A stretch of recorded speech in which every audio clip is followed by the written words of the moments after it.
والصلاة والسلام على رسوله الأكرم وعلى آله وأصحابه المحترم. أما بعد، قال الله تعالى: أعوذ بالله من الشيطان الرجيم، بسم الله الرحمن الرحيم. اقرأ وربك الأكرم الذي علم بالقلم علم الإنسان ما لم يعلم. صدر محترم حضرت اکابر، بھائی اور دوستو، کسی شاعر نے کہا ہے: علم وہ دولت ہے جو لٹتی نہیں، علم وہ دولت ہے جو لٹتی نہیں، خرچ کرنے سے کبھی گھٹتی نہیں. بھائی اور دوستو، ہم مسلمان ہیں، اللہ اور اس کے رسول پر ایمان رکھتے ہیں. واقعہ یہ ہے کہ اگر ہم علم نہیں رکھتے تو ہم مسلمان ہو نہیں سکتے. اللہ کی کتاب میں علم کی عظمت جگہ جگہ بیان کی گئی ہے.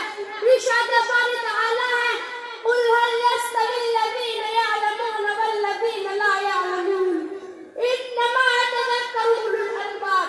اس آیت کا ترجمہ یہ ہے: کہہ دیجئے کہ اہل علم اور نہ جاننے والے برابر ہو سکتے ہیں، عقل مند ہی نصیحت پکڑتے ہیں.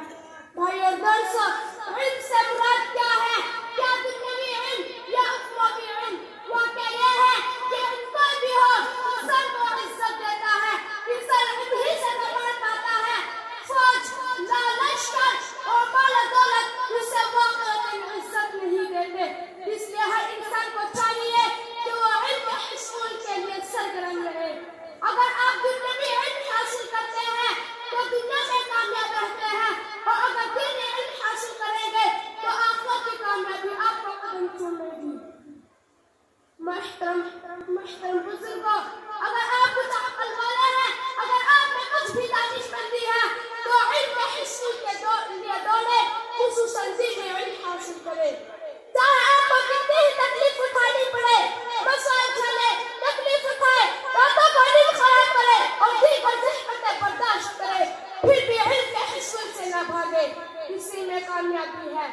دعا ہے کہ اللہ تعالی ہمیں اور آپ کو علم کے حصول کی، خصوصاً علم دین کے حصول کی توفیق عطا فرمائے.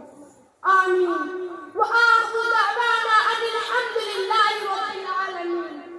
باپ کا علم نہ بیٹے کو اگر ازبر ہو، باپ کا علم نہ بیٹے کو اگر ازبر ہو، پھر کسے قاتل میاں سے ڈر کیوں کر ہو.